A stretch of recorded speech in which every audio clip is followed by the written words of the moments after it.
El origen del pecado, escrito por J. L. Sonayón. En la descripción, el link de su página de Facebook, El Rincón del Terror. Síguelo.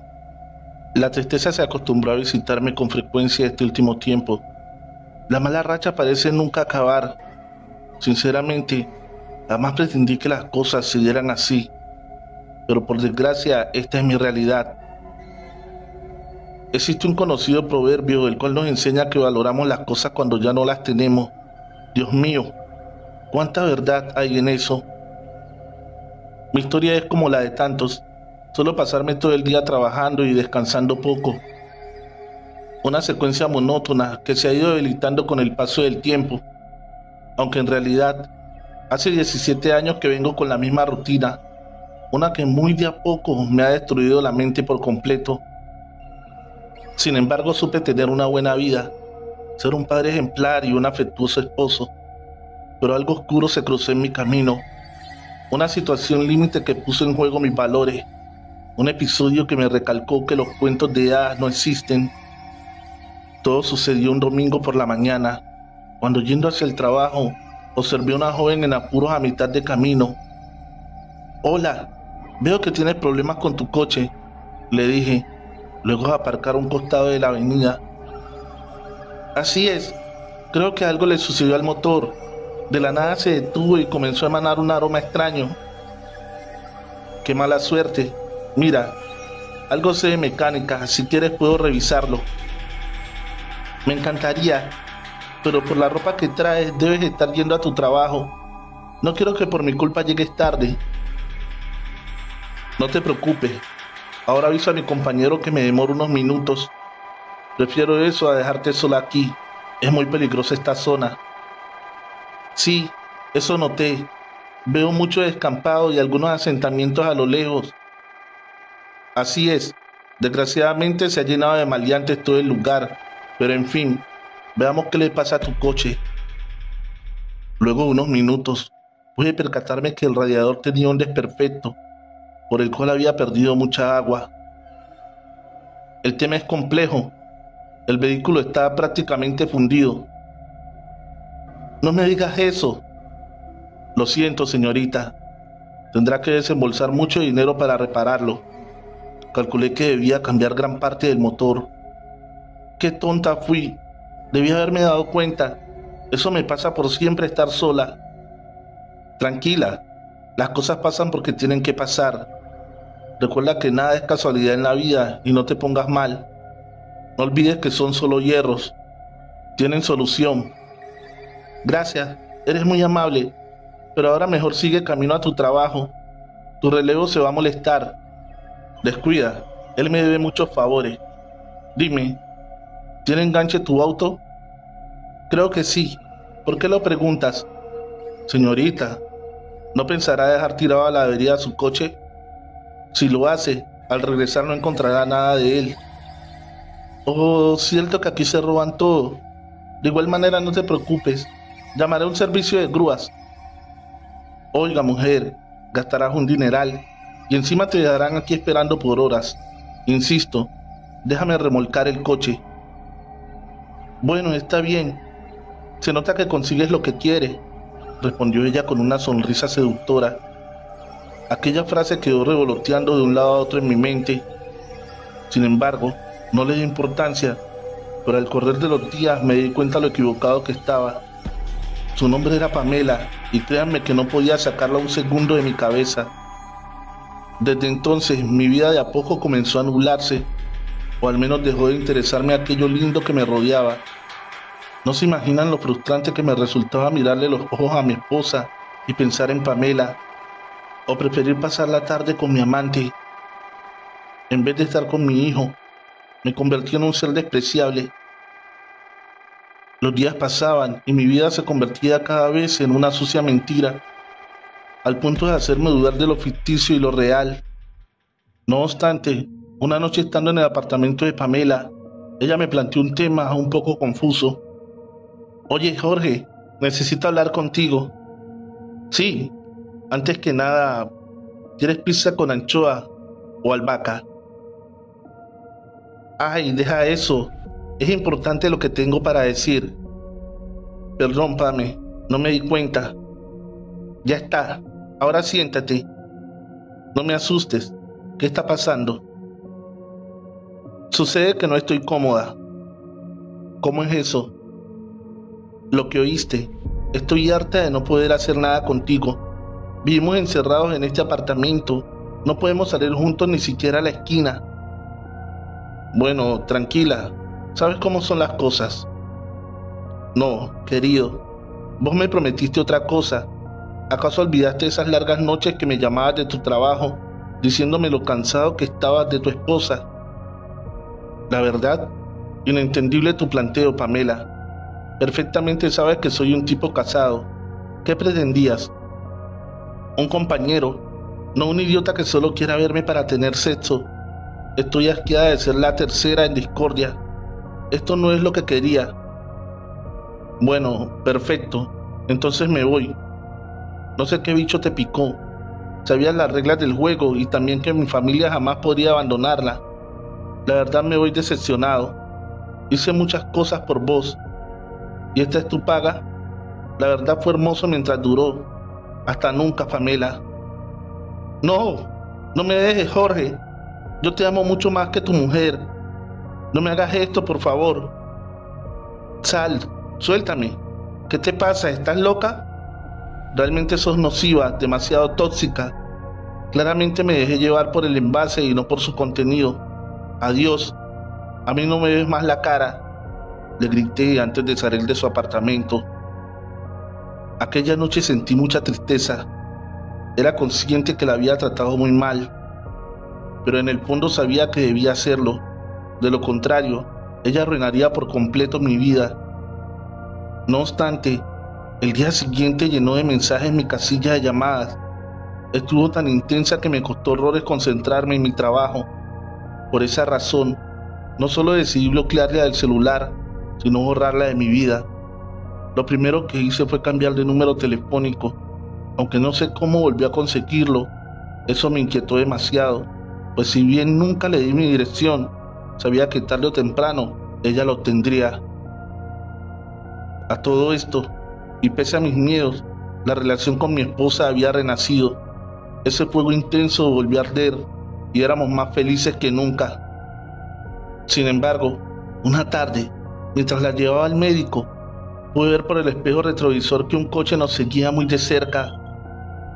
Su parabrisas era tan oscuro que no me permitía ver su rostro, aunque en el fondo imaginaba quién podría ser. Fue entonces que al ingresar a la intersección de la avenida, el vehículo aceleró y me encerró en el carril. Seguido esto, abrió su puerta y allí estaba ella, Pamela. Malnacido hijo de puta. Prefieres a tu mujer antes que a mí. Desagradecido. Te entregué todo, mi corazón, mi cama. Así me pagas. En ese momento mi cara lo decía todo.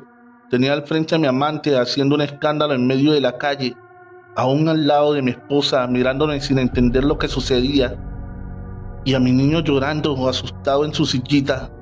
¿Qué más peor se podía poner? Solo atiné a bajar del coche y sin pensarlo dos veces, hice algo que hasta hoy poco me enorgullece. La ignoré, la desconocí y la traté de desquiciada. Aunque sea un golpe bajo, eso funcionó. Mi mujer no le creyó nada. Además, ella no tenía una sola prueba de mi engaño. Simplemente quedó como el furioso ataque de una maniática demente a una indefensa familia. El tiempo siguió su curso. 3 meses pasaron cuando una noticia horrible recibí en mi trabajo. Una pérdida de gas había ocasionado una fuga fatal dentro de mi casa. Mi esposa y mis niños se encontraban en ese momento durmiendo. Ninguno de ellos sobrevivió. El dolor fue implacable. Hasta el día de hoy sigo enojado con Dios.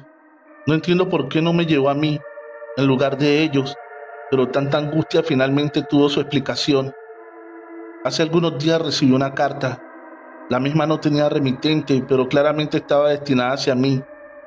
La carta decía: querido Jorge, a pesar de todas tus mentiras y destratos, yo te sigo amando. Sé que vos en el fondo también lo haces. Por eso te ruego que lo pienses. Solo imagina lo felices que podríamos ser. Entiendo tu enojo. Créeme, soy consciente de tu pérdida, pero bueno, es el sacrificio que Samantha me siguió para poder llegar a tu corazón. Entiende que sin tu esposa y tu pequeño, ahora tengo el camino libre. Por favor, no te enojes, ni conmigo, mucho menos con Samantha. Ella solo accedió a mi pedido. Te amo, con mucho cariño, Pamela. La furia que sentí al leer estas líneas no tiene explicación. Así que sin dudarlo tomé las llaves de mi camioneta y fui directo al apartamento de Pamela. Llegué, toqué varias veces el timbre, hasta que finalmente la demente me abrió. Jorge, mi amor, qué feliz de ver. Ni siquiera dejé que terminara la oración, así que la golpeé con mi puño y le rompí la nariz. ¡Maldita asesina! ¿Por qué lo hiciste? Mataste a un niño, enferma. ¡Ay, mi nariz! Yo no maté a nadie. Fue Samantha. Ella me dijo que solo debía darle los nombres y ella se encargaría. Ese era el pacto de sacrificio. ¿Quién carajos es ella? Una chamán. Ella supo de mi sufrimiento y juntas hicimos un hechizo de amarre. ¿No ves que no puedo vivir sin ti, Jorge? ¿Qué? Me quitaste lo que más amaba en el mundo solo por un capricho. Es amor, puro y sincero. Suéltame, vas a pagar con tu sangre la vida de mi familia, pero antes me vas a decir dónde encontrar a esa maldita bruja. No sé cómo hacerlo. Ella apareció sola y tocó mi puerta. Dijo que presentía mi angustia y dolor. ¿Dónde vive esa arpía? Te juro que no lo sé. Dime, carajo. En ese momento comencé a golpearla con tanta fuerza e intensidad que sin darme cuenta le destrocé por completo el rostro. Dios mío, la acabé asesinando. Envuelto en un ataque de ira, empecé a idear cómo deshacerme de su cuerpo, pues todo el apartamento estaba teñido en sangre, pero justo en ese momento fue cuando escuché unos pasos a mis espaldas. ¿Quién anda ahí?, exclamé desesperado. Tranquilo, tranquilo, Jorgito. Mírate, eres más hermoso en persona. ¿Eh? ¿Quién carajos es usted, anciana? Qué lindos modales. Mi nombre es Samantha. Tú, maldito engendro, asesinaste a mi familia. Espera. Solo dame un minuto, por favor. Después de eso puedes hacer lo que quieras. ¿Por qué los mató? Eran mi vida. Lo hubieses pensado antes de serle infiel, ¿no te parece? Además, yo solo acaté el pedido de esa mujer que acabas de asesinar. Pero, ¿por qué le hizo caso? ¿Qué ganaría una anciana como usted con todo esto? Pues tu amor, Jorge. ¿Qué crees? Ni bien vi tu foto, me di cuenta que eres igual a tu abuelo. ¿Qué dice, señora? Lo que oyes. Muchos años fui la amante de Gumersindo Araya. Silencio. Está manchando el honor de mi abuelo con sus mentiras. Piensa lo que quieras. Él y yo nos amábamos mutuamente. Lo acompañé hasta sus últimos días. Maldita bruja, ¿eso qué tiene que ver con la muerte de mi familia? Pues mucho. Cuando percibí el sufrimiento de Pamela y me enseñó tu fotografía, quedé impactada. Eres una radiografía de tu abuelo. Son idénticos. Entonces, ¿a qué llega todo esto? Déjame terminar de hablar, aunque de igual manera te quedan solo 20 segundos. ¿Eh? ¿Qué cosas dice? Después de ver la foto, decidí hacer el amarre, pero no para Pamela, sino para mí. Lo único que debía hacer era quitar del camino a tu familia y a esa muchacha de la cual te acabas de encargar. Pero, nada, bien, pasó el minuto. Ahora sí, eres mío para siempre. Lo que tú ordenes, mi amor. ¿Qué quieres que haga por ti? Llévame a casa. Bien, iré por mi camioneta. Espera, mejor iremos en mi escoba. Ay, te amo tanto, Jorge. No sabes cuánto yo a ti, Samantha. historias. La Cruz Negra, escrito por J.L. Sonaillon. Catedral de Norwich, Inglaterra, 1598. El cardenal Fulmer caminaba en círculos por el patio de la iglesia. Estaba actuando muy raro, algo poco inusual en él. Se lamentaba por la muerte de dos viejos cardenales de su iglesia. Más que triste, se le notaba furioso. Hace tiempo que ejercía el sacerdocio en tierras británicas, ya que era descendiente y tan alemán como los primeros fundadores de la iglesia. Esta increíble estructura había sido edificada en 1096. Fue conocida por su singular arquitectura anglosajona, y para poder construir el recinto, los sacerdotes destruyeron varios fuertes sajones, muchos de ellos sagrados. Al paso del tiempo se descubrió que eran sitios de culto y de rituales bárbaros. Toda esa estructura quedó sepultada bajo los cimientos de la catedral, el peor error que cometieron los párrocos por aquel entonces. Desde que la iglesia fue construida, se oían lamentos por las noches y hasta los peregrinos aseguraban ver espíritus de temibles bárbaros nórdicos, sobre todo en el altar de la vieja capilla. No obstante, era tan puro el amor hacia Dios que los pontífices nunca aceptaron abandonar la catedral. Ellos llevaban impregnada en su alma la docencia cristiana, aunque pronto toda aquella fe acabaría y algo aterrador estaría a punto de suceder. Sucedió un día viernes, cuando el conde austriaco Anders Muses llegó a la vista de la catedral. Este distinguido señor había colaborado económicamente con la renovación del templo, así que entonces decidió ir a conocerla. Los cardenales lo esperaban para la hora del almuerzo, pero Muses se adelantó, arribando una hora antes de lo acordado. Fue así que un gran carruaje se presentó en la entrada del santuario. De allí bajó un singular caballero de capa y bastón. Ese personaje era Anders Muses, el hombre quien desplegaba una estirpe impresionante. Estaba acompañado de sus hijas gemelas, Lara y Dana. Estas señoritas acababan de cumplir 17 años, para muchos creyentes un número desgraciado. Los cardenales, quienes en ese momento estaban caminando por los viñedos, no pudieron recibir al conde, pero quien lo hizo fue un carismático monaguillo llamado Albert. Luego de una cálida recepción, el jovencito había entablado de buena manera la relación con el señor, pues tenían algo en común: ambos eran austriacos.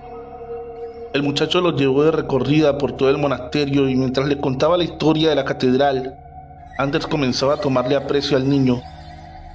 Hasta en un punto le resultaba familiar. Todos estaban pasando un rato agradable, cuando de pronto se escuchó una fuerte voz. «Albert, ven aquí. ¿Qué te dije de merodear en la iglesia?» El joven, ni bien se percató del reto, se inhibió y escondiendo su mirada en el piso se retiró de allí. Realmente se notaba el miedo y el respeto que Albert tenía sobre este extraño hombre, quien de a poco se fue perdiendo entre las estructuras de la capilla a la vez que Albert se acercaba. El conde, ante esta situación, apresuró su marcha para intentar hablar con el sujeto, pero extrañamente ambos habían desaparecido. Anders no comprendía lo que había vivido. Luego el hombre y sus hijas se sentaron en los bancos del jardín a la espera de los cardenales, quienes no tardaron en llegar. «Conde Anders Muses, qué honorable visita, señor», saludó eufórico Fulmer. «Stevens, tanto tiempo sin verlo. El honor es nuestro». «¿Y estas adorables niñas, sus hijas?», preguntó el cardenal Bichot. «Así es, padre, Lara y Dana, mis ojos en este mundo».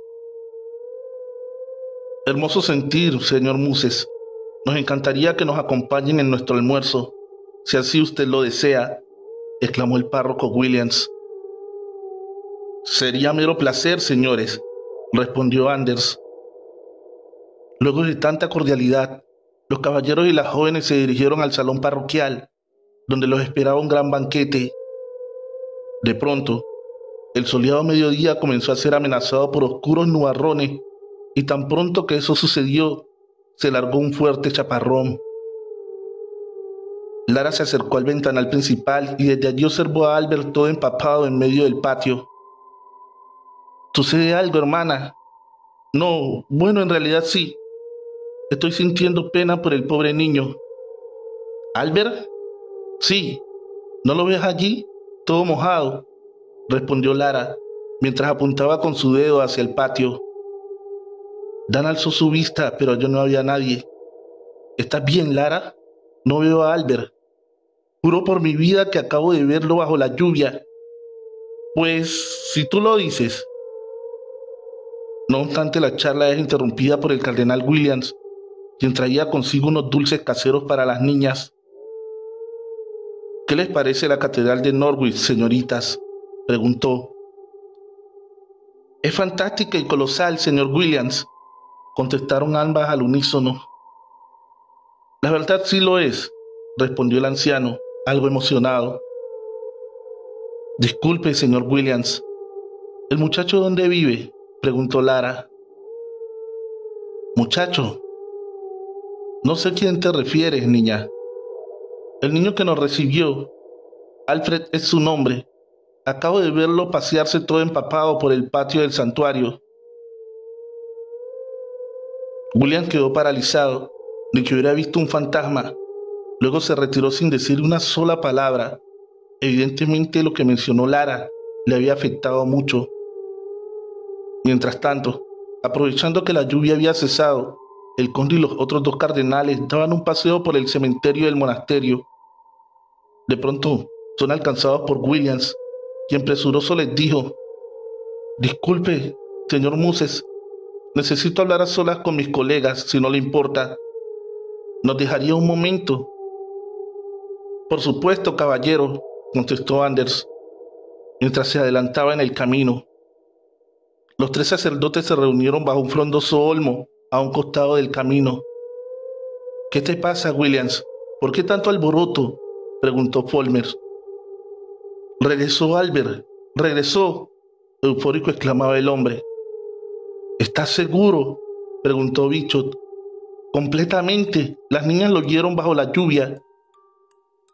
«Caballeros, sabíamos que tarde o temprano esto sucedería. Creo que estamos listos para lo que vendrá y sobre todo para llamarlo a él», sentenció el padre Folmer.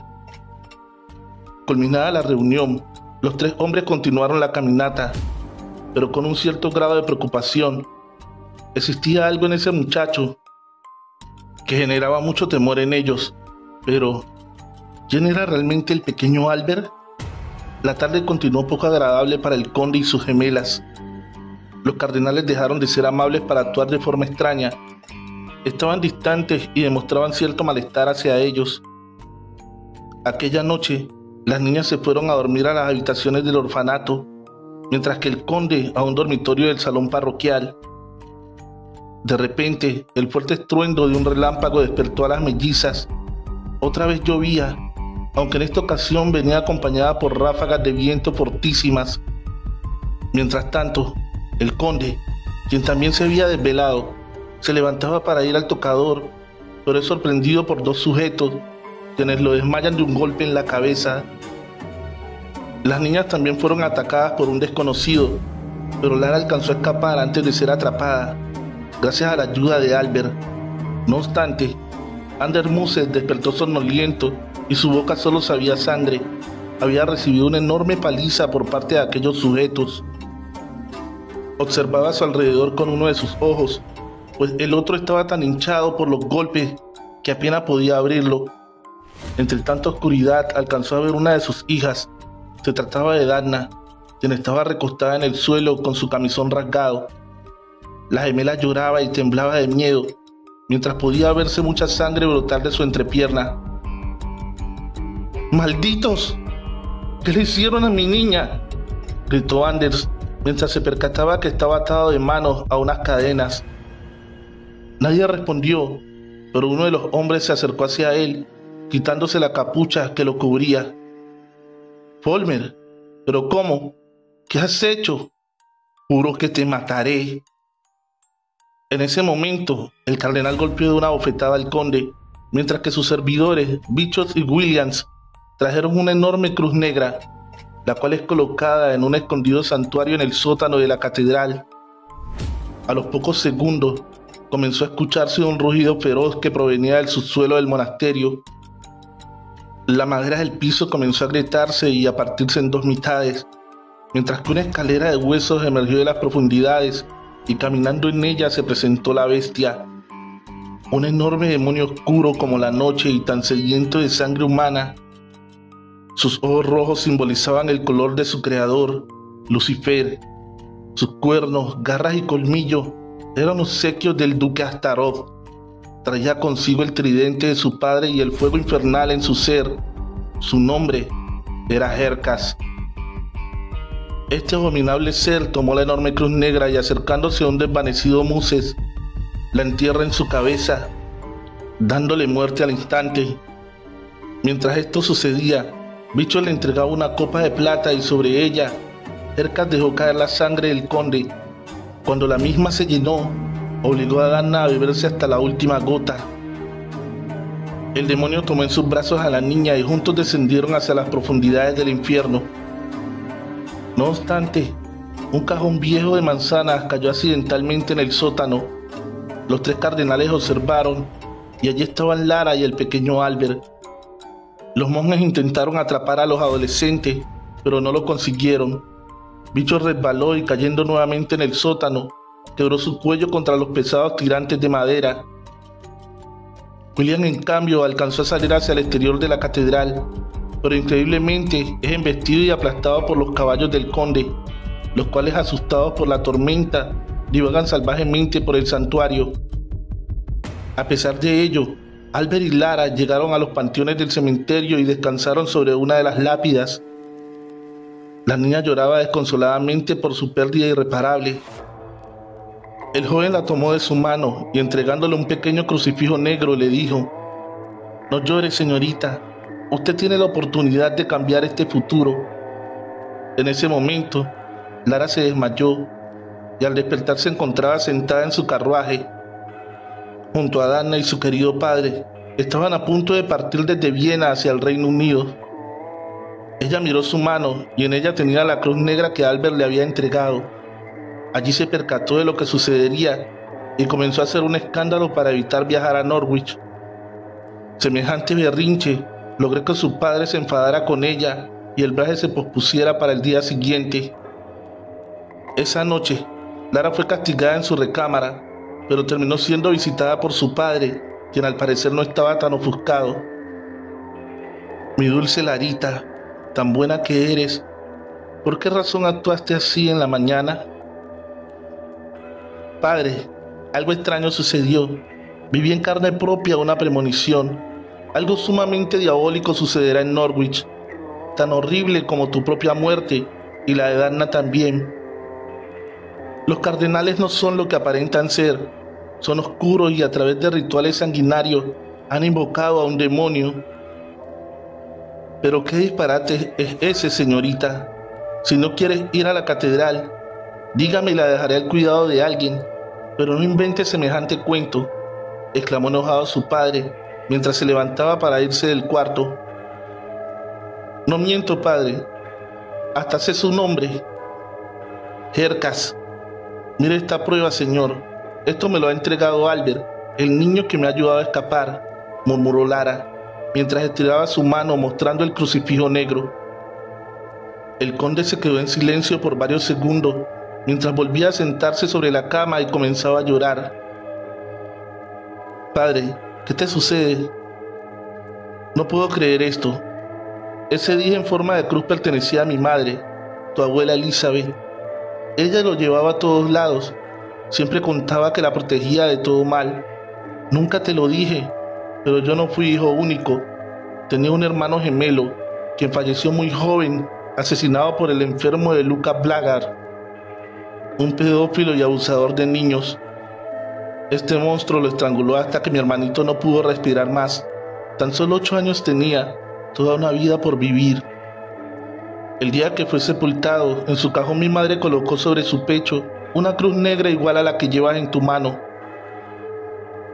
Blackguard murió condenado en la horca, pero dicen por los rincones que su alma sigue merodeando entre las tumbas, ya que en vida le daba placer exhumar cuerpos de niños y coleccionarlos como trofeos de caza. Además, los ancianos del pueblo cuentan que pactó con un demonio ancestral llamado Jercas, el cual es venerado a través de sacrificios humanos. Una semana después de la impactante revelación, el conde Muses y sus hijas se encontraban en el cementerio de Viena frente a una deslúcida lápida en la que se podía leer: en memoria de Albert Timothy Muses, 1550-1558. Fin. El Rincón del Terror, J.L. Sonaillon, escritor. En la descripción de este video está el link de su página de Facebook. Síguelo. El Portal Negromante. Cuando era niño, amaba ir de vacaciones a casa de mis abuelos. Ellos vivían en un pequeño asentamiento llamado Apóstoles, bien al norte en la provincia de Misiones, donde el clima allí era pesado y muy caluroso. A mi madre no le gustaba mucho la idea de vacacionar en su pueblo natal, principalmente por el calor. Le afectaba mucho y más que nada su humor. Convengamos que de niña sufrió un traumático episodio del que jamás quiso hablar. Solo nos mencionaba sobre una vieja capilla de madera, la cual las mismas malas lenguas decían que estaba embrujada. Por tal razón, ella siempre aconsejaba que nos alejáramos de allí, pues cosas inexplicables sucedían en ese lugar. Era obvio que solíamos temblar de miedo al oír estas historias, pues ni se imaginan el terror que vertía por nuestros cuerpos al pasar frente a la capilla. Realmente asustaba el simple hecho de mirarla. Tal vez por eso nunca me cuadró aquel sitio. No obstante, nuestros abuelos nos narraban que por las noches solían escucharse estremecedores gritos provenientes de la iglesia. Además, siempre recuerdo a don Quique, el viejo almacenero, quien tardes enteras nos contaba aterradoras historias referentes al lugar. Tal vez, al ser tan inocente, me creía todos esos relatos y me los pasaba asustado. Todo lo contrario a mi primo Carlos, quien siempre justificaba las historias, explicando que eran inventos para espantar a los turistas de Apóstoles. La realidad fue que para muchos habitantes de allí, eso arruinaba un poco la paz y tranquilidad del pueblo. El tiempo pasó, crecí, y los años felices de mi infancia ya eran sombras del pasado. Había perdido a mis queridos abuelos, lo cual generó un derrumbe emocional enorme en mi vida. Pero eso era solo la antesala de lo que vendría, pues lo peor estaba a punto de llegar. En mi cumpleaños número 18, recibí la terrible noticia que un hijo jamás espera oír. Mi madre había sido diagnosticada con cáncer de páncreas y lo peor, su estado era avanzado y terriblemente agresivo. Ella luchó más de 6 meses con una enorme sonrisa, la cual un día terminó por apagarse, desapareciendo de su rostro para siempre. Desde entonces, aquel 15 de noviembre se convirtió en la fecha más triste de mi existencia. Había perdido a mi madre y con ella todo mi corazón. Los siguientes meses fueron muy duros. Nada era lo mismo. La casa se sentía vacía sin el carisma de mamá. Germán, mi hermano mayor, acababa de alistarse al ejército argentino, simplemente por no querer estar más en la casa. Valentina, mi hermana menor, se mudó con su novio lejos de la ciudad, y mi padre, que si bien siempre intentaba mostrarse fuerte delante de nosotros, lloraba desconsolado hasta altas horas de la madrugada. El terrible dolor nos consumió a todos por igual. Sin embargo, una fría y cruda noche de invierno, me encontraba solo en casa mirando televisión, mientras esperaba a mi padre llegar del trabajo. De repente, me adormecí por unos minutos, hasta que desperté ahogado y sin aire. Dios mío, acababa de sufrir una pesadilla horrible en la cual estaba mi madre. La podía ver encerrada, llorando en un lugar muy oscuro, donde había un árbol muy extraño, el cual llamaba mi atención. También podía verse una enorme puerta de roble con una cruz en su frente. Ese lugar me resultó muy familiar. Era la capilla de Apóstoles. Sin pensarlo 2 veces, llamé a la boletería de la terminal, logrando averiguar que a las 0:40 p.m. partía un microbús hacia Misiones. Para mi suerte, aún quedaban algunos pasajes en venta, entonces armé rápidamente mi valija y tomé un taxi hasta la terminal. Llegué con lo justo para poder subir a bordo del bus y arriba, ya más tranquilo, le envié un mensaje de texto a mi padre explicándole que viajaba para despejar mi mente. Nada más, no quise entrar en detalles para no generarle más preocupaciones. El viaje fue largo y un poco accidentado. En 2 oportunidades el micro reventó sus cubiertas y a mitad de camino sufrió una avería de la manguera del radiador, problema que retrasó casi 3 horas. Resultaba raro, pero parecía que alguien o algo no quería verme regresar a Apóstoles. Por fin, después de casi 14 horas, había llegado a la terminal del pueblo. Allí estaba Carlitos, a quien llamé de camino para avisarle sobre mi llegada. Después de un fuerte y acogedor abrazo, él me miró fijamente, pues no lograba comprender qué estaba haciendo yo allí. Solamente le sonreí y palmeando su espalda le pedí que me llevara a su casa. Le dije que después de una buena ducha y horas de descanso, le contaría la finalidad de mi repentina visita. Una vez en su casa, mi tía Mari me recibió con llanto tendido. Sucede que cuando mamá falleció, ellos estaban vacacionando en Europa y no pudieron volver a tiempo para sus exequias. Reconozco que todas esas lágrimas aflojaron mis rodillas, mis piernas y terminé explotando en un lamento desconsolado e incontrolable. La tía Mari era la hermana mayor de mi madre. El parecido entre ellas era increíble, a tal punto que me impactaba mirarla fijamente. Realmente parecía estar viendo a mi mamita. Fue un momento muy duro y de congoja el que me tocó vivir aquella noche. Luego de instalarme en la habitación de huéspedes, nos reunimos en el comedor a cenar. Mi tía había preparado mi comida favorita, milanesas napolitanas con papas al horno. Al principio fue todo muy raro. Nadie decía ni una sola palabra. Mis tíos estaban tristes, sus miradas vacías lo decían todo, pues era claro que la repentina muerte de mi madre había golpeado duramente a toda la familia. Mientras hojeaba mi plato dando bocados de a ratos, Carlos interrumpió el silencio de la mesa para preguntarme directamente por qué había aparecido de la nada en Apóstoles. La realidad era que hace muchos años, desde que fallecieron mis abuelos, no viajaba a Misiones. De por sí, estaba seguro que eso molestaba mucho a mi primo. Hace tiempo que me había desaparecido, no llamaba, no escribía, ni siquiera un WhatsApp. Por ese lado comprendía y entendía a la perfección su reproche, principalmente porque a pesar de la distancia, nos habíamos criado juntos. Pero si bien no estaba muy de acuerdo con su cuestionamiento, no quise enfrentarlo para evitar un conflicto en tan delicado momento. Entonces, suspiré por unos segundos, dejé los cubiertos a un costado del plato y con mucha cautela le respondí a mi primo: Carlos, entiendo tu preocupación, la de todos, y la verdad se los agradezco. Pero la realidad es que no quiero entrar en conflicto con ninguno en esta familia. Por tal razón, voy a responder el motivo de mi presencia hoy aquí. Anoche tuve una pesadilla muy fea, esos sueños que jamás deberíamos tener. Soñé con mi madre. Ella pedía desesperadamente auxilio desde un oscuro y extraño lugar. Parecía un viejo sótano. También había una gran puerta de 2 hojas de roble y un camino empedrado, aunque lo más tenebroso era un espectral árbol que emanaba humo y cenizas ardientes desde sus raíces.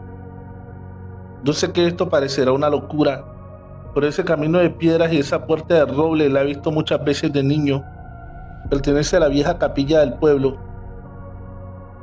Terminada mi historia, un silencio sepulcral inundó el comedor. Sentí vergüenza y ganas de ser absorbido por la tierra, ya que todos me miraban desconcertados. Temía que pensaran que la pérdida de mamá me había vuelto demente. De pronto, el llanto desconsolado de la tía Mary nos hizo reaccionar a todos en la mesa. Lloraba de tal manera que ni mi tío ni Carlos podían consolarla. Fue en ese instante cuando me pregunté, ¿qué estaba haciendo allí? No entendía nada. Me estaba manejando solo por impulsos y por una pesadilla. ¡Qué locura! No obstante, me levanté de la silla mientras intentaba disculparme con mi tía, cuando de repente me interrumpió ordenándome que me volviera a sentar. Ella mencionó que todos debíamos saber la verdad. Pasados unos minutos y luego de beber un vaso de agua, comenzó a relatarnos lo que el pasado había sepultado. Los días han sido muy tristes para mí. Algunos estoy un poco mejor, otros no tanto. Quisiera creer que todo es parte del proceso y que es normal. Extraño demasiado a tu madre y hagamos lo que digamos, nada nos traerá de regreso a Angélica. Pero la vida sigue, entonces creo que es momento de compartir la verdad. Fue algo que sucedió hace décadas y que a nosotras nos marcó para siempre. Este secreto lo llevo guardado en lo más profundo de mi conciencia y así perduró por la seguridad de nuestra familia. Pero debido a la muerte de Angélica, creo que es hora de revelarlo. Cuando éramos niñas, acostumbrábamos todas las tardes, antes de que el sol se ocultara, salir a bicicletear por el pueblo. Horas y horas de diversión paseando por las tranquilas calles de Apóstoles. Sin embargo, una tardecita de noviembre, estábamos a punto de regresar, cuando de repente observamos a una simpática anciana, la cual nos saludaba desde la tranquera de su chalet. Obviamente dudamos en acercarnos, ya que sus abuelos no nos permitían dialogar con extraños, pero esta mujer parecía tan inofensiva que fuimos igual. Al llegar, la amable abuelita nos contó que su nombre era Lucía y que hacía pocos días había adquirido el chalet de los Wassinger. La mujer nos preguntó nuestros nombres y nos obsequió 2 tarros de mermelada de calabaza. Nosotras contentas las aceptamos y le prometimos volver a visitarla, si es que nuestra madre estaba de acuerdo. Al subirnos a la bicicleta, recuerdo un frío tremebundo, el cual recorrió todo mi cuerpo. Sucedía que sin darnos cuenta, el chalet de Lucía estaba ubicado justo al lado de la capilla abandonada. Y si bien yo le llevaba 6 años a Angélica, ambas le teníamos pavor a ese sitio. Al siguiente día, mientras preparábamos la mesa para almorzar, le comentamos a su abuela sobre el encuentro con la simpática anciana. Nos ligamos un fuerte reto al principio, pero luego nuestra madre aceptó en que vayamos a visitarla, pero con la condición de que ella también lo haría. Recuerdo que las dos saltamos de alegría. Además, ambas sabíamos que ella se llevaría más que bien. Esa misma tarde, Angélica se dirigió al jardín a recoger manzanas del árbol del abuelo, mientras que yo me interné en el gallinero a recolectar huevos. Así, de esta manera, le preparamos una deliciosa tarta de manzanas a doña Lucía. Finalmente llegó el día sábado y mientras el reloj cucú de la cocina indicaba las 15:30 horas, nosotras esperábamos listas, bien arregladas, perfumadas y pernadas por mamá. Inclusive hasta nuestros vestidos nuevos estrenamos aquella tarde. Estábamos muy ansiosas de volver a ver a nuestra nueva amiga. No obstante, papá ensilló a Cata y Nula, nuestras yeguas tortillas, preparó el sulky y nos llevó a casa de Lucía. Al llegar, ella ya nos estaba esperando con la tranquera abierta y los mates listos, mientras un aroma muy rico a pan casero se escapaba del horno de la cocina.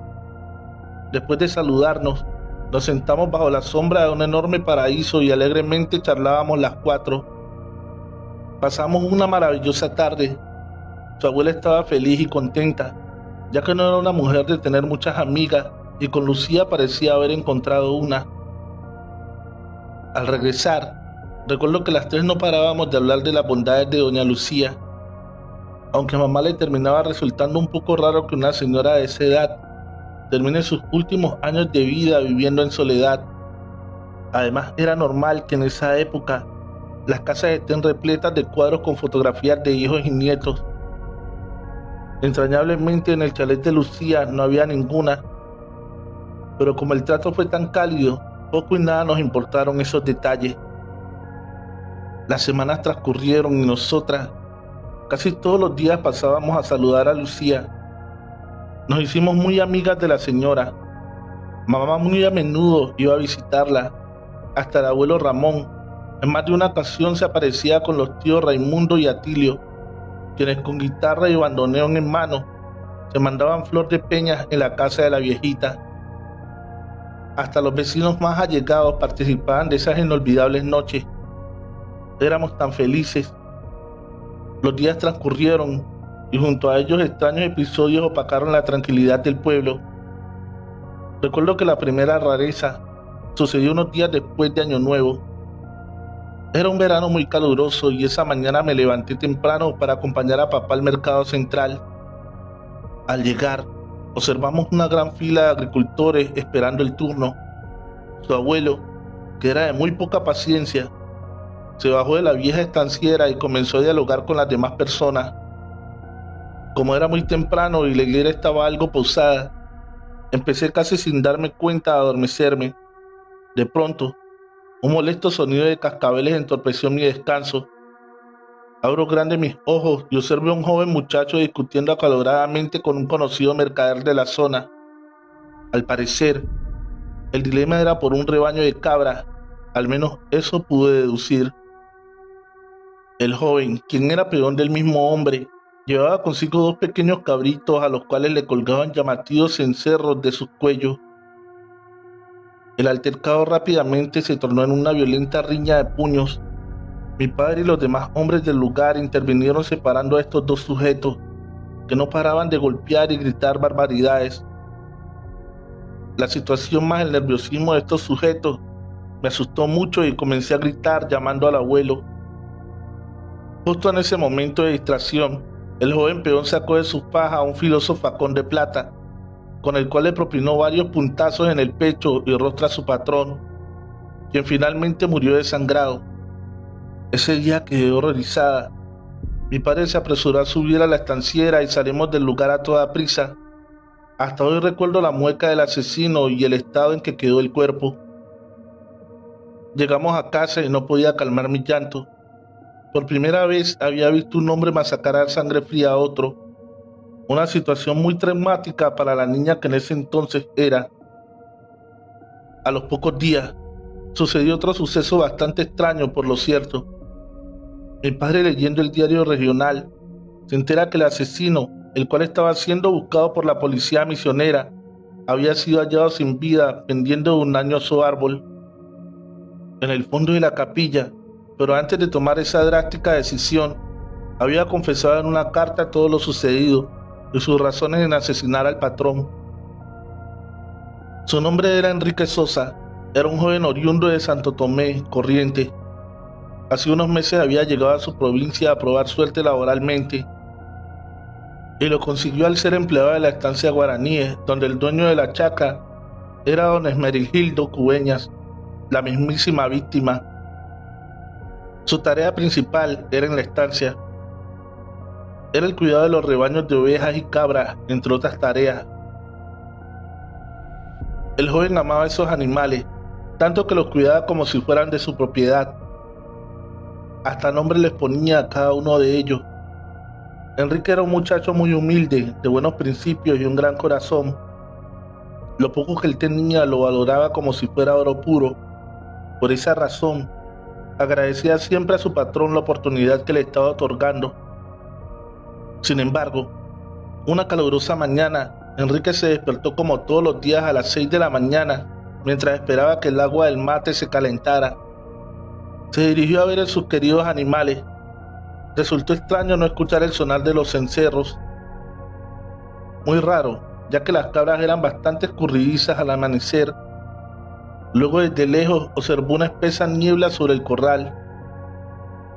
Se apresuró al llegar y se topó con una horrible secuencia. Todas las cabras mutiladas, despedazadas y sin vida, desparramadas en el lugar. Desesperado tomó su facón y comenzó a seguir rastros de sangre que lo direccionan directo al monte. Sin pensarlo dos veces, se adentra hacia la maleza. Allí era muy peligroso por la cantidad de serpientes venenosas que lo habitaban. Además, en ocasiones, merodeaban pumas por las noches. Pero nada de eso le importó al muchacho, quien sigilosamente se internó en su interior. A los segundos, comenzó a oír el sonar de los cascabeles. Se apuró, pues pensó que tal vez algún animal había sobrevivido. Pero estaba tan oscuro ese monte que los árboles espesos ocultaban por completo el sol.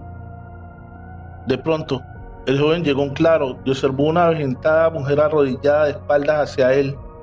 La misma emitía gemidos irritantes y escarbaba desaforada la corteza de un árbol. Enrique la rodeó con precaución y terminó siendo testigo de algo tenebroso. La mujer tenía los dedos deshechos de tanto rasgar el tronco y, peor aún, sobre su boca colgaba el torso de una de sus cabras. Creer o reventar, pero esa anciana era el motivo de la muerte de todo su rebaño. Cuando el muchacho exclamó un alarido de terror, la mujer se percató de su presencia, por lo que se abalanzó a una velocidad sobrehumana sobre él, golpeándolo sobre la espesa maleza. Enrique tomó ágilmente su facón y de un solo corte le cercenó la cabeza a la anciana. En estado de shock, se escabulló entre los matorrales, logrando huir del monte y corriendo desenfrenadamente hacia la estancia de su patrón. De camino halló a 2 de sus cabritos, los cuales aparentemente habían logrado escapar de esa mujer infernal. Los alaridos del muchacho alertaron a su patrón, quien deprisa salió hacia la entrada de su caserón. Al llegar al patio, el hombre se encontró con su peón, quien traía una mueca de miedo indescriptible. Todo desalineado, con su facón en mano y toda su camisa bañada en sangre. Don Esmeregildo intentó calmarlo, pero parecía imposible. Enrique no hilaba 3 palabras seguidas. Solo mencionaba que el diablo mismo había masacrado a todo el rebaño de cabras. Para el dueño de casa, la situación se asemejaba a la de un loco de mente, pero así y todo, el patrón lo hizo pasar. Mientras le servía un tazón de café para que se calmara un poco, al rato, el joven estaba un poco más tranquilo. Entonces comenzó a narrar lo acontecido. Pero la historia es interrumpida por un fuerte timbrazo. El dueño de casa se acercó hacia la puerta de entrada para recibir la visita, la cual resultó ser algo inesperada, pero en fin, conocida. Enrique, intrigado, se asomó para observar quién había llegado, pero al ver a dicha persona, tomó la silla del comedor y rompió el ventanal, escapando aterrorizado del chalet. El patrón, totalmente sorprendido por la actitud de su peón, lo persiguió y logró alcanzarlo, casi llegando a la ruta provincial. Allí, el muchacho continuaba corriendo y sobre sus brazos llevaba las 2 cabritas que habían sobrevivido. Esmeregildo logró detenerlo y muy ofuscado exigió explicaciones. El muchacho, totalmente fuera de sí, gritando como un loco de remate, exclamaba que esa anciana era el mismísimo diablo que comió sus cabras. Bastante perturbado, el patrón no lograba entender las locuras de Enrique e intentó hacerlo razonar que esa señora que había llegado de visita era su buena amiga Lucía, que no era mandinga. Sucedió todo esto. El patrón amenazó a Enrique que si no regresaba con él y se disculpaba con la mujer, no solo lo despediría, sino que lo llevaría con el comisario del pueblo por matar sus cabras. Ese comentario enardeció al muchacho, quien se avienta hacia su jefe golpeándole una trompada en la cara, mientras como un loco empezó a correr atravesando los campos con las cabras en brazos. Esto enfureció aún más a Esmeregildo, quien arrancó su camioneta y comenzó a seguirlo por los caminos linderos. Al poco tiempo, Enrique llegó a la zona más poblada de Apóstoles, el mercado central. Allí se volvió a cruzar con su patrón, quien a viva voz lo acusaba de asesinar a sus cabras. Esto generó una violenta discusión que terminó con la vida de don Esmeregildo Cubeña. El joven peón escapó del lugar con las 2 cabritas y por varios días no fue localizado, hasta que finalmente apareció colgado en la rama del árbol de la capilla. Lo más raro fue que esa carta de confesión jamás pudo terminarla, por lo que nadie supo cómo y cuándo tomó la decisión de ahorcarse. Sinceramente, esta historia trajo más preguntas que respuestas. Pocos creyeron esta versión. Obviamente que los noticieros y periódicos hicieron mucho marketing con esta tragedia. Algunos llamaban a la historia como el loco de las cabras. Para la prensa local, Enrique sufrió alucinaciones debido a que mezcló rofinol, un fuerte medicamento, con whisky, algo que fue desmentido por los allegados del joven, ya que no bebía ni tomaba fármacos. El caso se cerró y el muchacho fue condenado por todos los cargos, a pesar de estar fallecido. Aunque a nosotros en casa nos quedó la gran duda del por qué Enrique acusaría a doña Lucía de tales asesinatos. Los meses transcurrieron y todo Apóstoles seguía haciéndose eco de la muerte del peón. Se escucharon tantas historias por aquellas épocas, desde lo sobrenatural hasta rituales satánicos. Claro estaba que el haber nombrado a doña Lucía en el relato no fue un detalle menor, más sabiendo que su casa estaba justo al lado de la vieja capilla, para muchos embrujada. Este morbo que alimentaron los mismos habitantes hizo que nuevas historias y leyendas nazcan en el pueblo, tales como que Lucía era una bruja milenaria que practicaba las artes oscuras, o que por las madrugadas se podía ver a Enrique cruzar los campos, desesperado con sus cabras en andas. Obviamente todas mentiras, al menos no queríamos creer esas historias. Después estaban los escépticos, que se creían todo lo que los diarios vendían. Ellos eran la mayoría y pensaban que el peón realmente era un enfermo mental. Estas personas agradecían que el joven se haya suicidado, lo creían muy peligroso y temían por su seguridad. Recuerdo una fría noche de invierno. Nuestro padre estaba sentado al lado del fogón mientras fumaba su pipa. Se lo veía más serio de lo normal, parecía estar preocupado o bien muy pensativo. Luego de unos minutos nos reunió a las 3 y nos preguntó si realmente creíamos en la versión de Enrique. Nosotras quedamos sorprendidas al escucharlo. Mientras, sin esperar nuestra respuesta, él confesó que recordaba que aquella mañana el muchacho en reiteradas ocasiones exclamaba: «Esa mujer es el diablo y se comió mis cabras». Esa oración le quedó grabada en su cabeza y lo mantenía intranquilo desde que todo esto había comenzado. Mi padre creía que el delirio del peón estaba relacionado con Lucía por varias razones. Por empezar, la anciana había dejado de ser esa dulce, simpática y tan amable abuelita para convertirse en una mujer huraña. Además, ya no salía tanto de su chalet y evitaba con excesiva notoriedad ser visitada. El rasgo más importante era su carácter. Lo había cambiado radicalmente, justo después de los trágicos acontecimientos. Para mi papá, doña Lucía parecía ser completamente otra persona. Al menos su personalidad demostraba eso. Esa noche, la verdad que me fui a dormir muy triste. Yo le había tomado tanto cariño a la anciana que me dolía mucho su nueva manera de ser. Recuerdo que aquella madrugada no podía pegar un solo ojo. Después de dar varias vueltas en la cama, pude al fin conciliar el sueño, pero enseguida me desperté muy asustada al sufrir una pesadilla horrible. Había soñado con la anciana, quien estaba de rodillas rasguñando la corteza de un árbol, muy desaforada, a tal punto que sus dedos demacrados sangraban sin parar. De pronto, se detiene en seco, pues claro, ella había notado mi presencia, giró su cabeza hacia mi dirección y con una voz desacorde y sombría me dijo una frase aterradora que jamás pude sacar de mi cabeza. En 38 años, Angélica morirá y arderá en el infierno. Luego de tal revelación, la superficie comenzó a agrietarse, tomando forma de un enorme portal, el cual dividía el infierno de la tierra. Justo en el instante en el que el suelo comenzaba a tragarme hacia un río de lava, logré finalmente despertarme. Al día siguiente, no podía dejar de pensar en ese horripilante sueño, a tal punto que se lo conté a Angélica, quien al terminar de oír mi historia se largó a llorar desconsoladamente. Luego de calmarle y de tratar de hacerle entender que solo fue una pesadilla, que nada de eso era real, ella me reveló algo impactante. Exactamente lo mismo había soñado.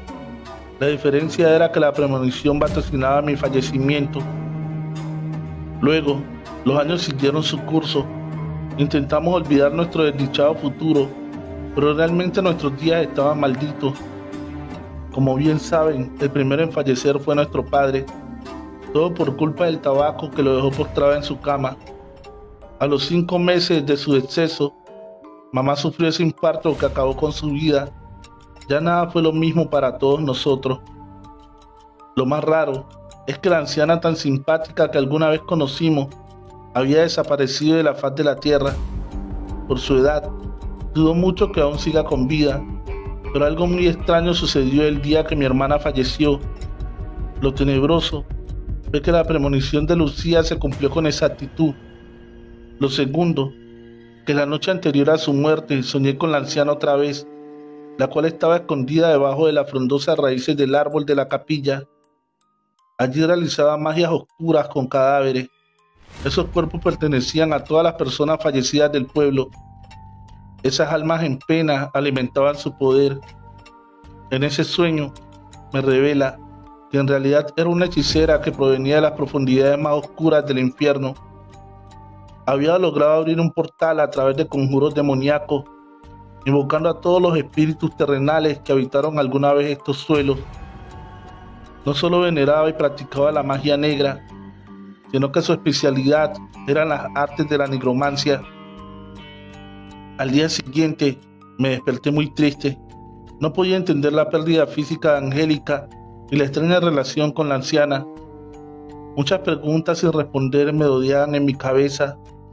No comprendía si todo esto era real o tan solo una invención de mi mente.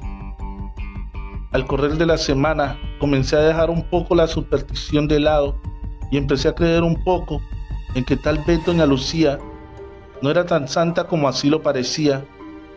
Mis pesadillas se multiplicaban cada vez más. Hasta en la siesta soñaba lo mismo. Mi hermana encerrada en su oscuro lugar cerca de un extraño árbol.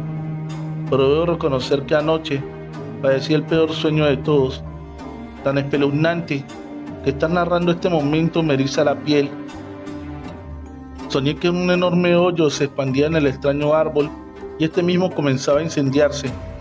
De pronto, desde su corteza yacía la imagen de una joven mujer, la cual una sombra cubría toda su cara y no permitía ver su rostro. Vestía con ropa de época, un largo vestido púrpura con detalles dorados y un tajo sobre su espalda. Su cabello negro azabache resaltaba su tez blanquecina. Portaba una extraña corona de oro sobre su cabeza y un halo de luz celestial emanaba de sus manos. Cada paso que daba, la sombra comenzaba a desaparecer, hasta que al fin la enigmática mujer reveló su rostro. Para mi asombro me encontré conmigo misma. La imagen que estaba observando era mi propio reflejo. Ella comenzó a contarme cosas horribles que yo haría en un futuro no muy lejano. Me narró lo poderosa y peligrosa que es la magia nigromante, lo fuerte que puede hacer a quien tenga el privilegio de ser digno de ella. Su enseñanza del lado oscuro es altamente satisfactoria para una larga vida. Doña Lucía solo fue un envase de tan enorme poder maligno. La verdadera bruja nigromante cede sus artes oscuras a personas puras de alma y de corazones santos. Busca por décadas y décadas a un ente celestial para que todo ese poder pueda fluir y ser transformado en el más poderoso de la tierra. La nigromancia no funciona como un truco de magia. Sus raíces de todo auge se remontan a la fuerza vital de los no vivos. Digamos que los muertos alimentan esa fuente de energía oscura, la cual logra que la hechicería se expanda por todos los rincones del planeta. La entrada de nuestro mundo al de los muertos se encuentra en el sótano de la vieja capilla. Allí están encerradas más de 1000 almas en ese árbol infernal. Mi querida hermana es una de ellas. Les cuento esto porque aún no es tarde para rescatarla y salvarse ustedes. Anoche cuando desperté de mi pesadilla, sabía que tenía que hacer. Me levanté y fui caminando hacia la capilla. Como era de madrugada, nadie andaba por las calles, así que pasé desapercibida. Cuando llegué, entré por una puerta secreta en la parte trasera del templo. No me pregunten cómo sabía eso, porque ni siquiera yo tengo la respuesta. Solo sé que una voz extraña en mi cabeza me indicaba cómo entrar y hacia dónde debía ir. Una vez dentro, la oscuridad estaba iluminada por un incesante fuego que provenía del sótano. Allí, al bajar, observé el árbol que tantas pesadillas me había causado. Estaba totalmente envuelto en llamas, las cuales alcanzaban los listones de madera del piso, pero extrañamente, este no se quemaba. De repente, el suelo del sótano comenzó a socavar y a llenarse de grietas. Extrañas voces se podían oír desde su interior. Eran todas las almas que encerraba ese maldito árbol. De pronto, un fogonazo infernal golpeó con gran fuerza mi cuerpo, y esa voz en mi mente obligó a abrir mi boca para que toda esa inmensa energía ingrese dentro de mí. La misma fue expandiéndose por todo mi ser. Fue en ese momento que pude ver en un rincón del sótano a mi hermana Angélica, quien lloraba implorando que me fuera de allí, pero ya era demasiado tarde.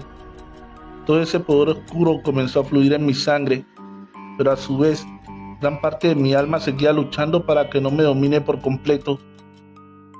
Por eso les pido que vayan a la capilla abandonada y destruyan ese maldecido árbol. Háganlo antes que la nigromancia se apodere completamente de mí.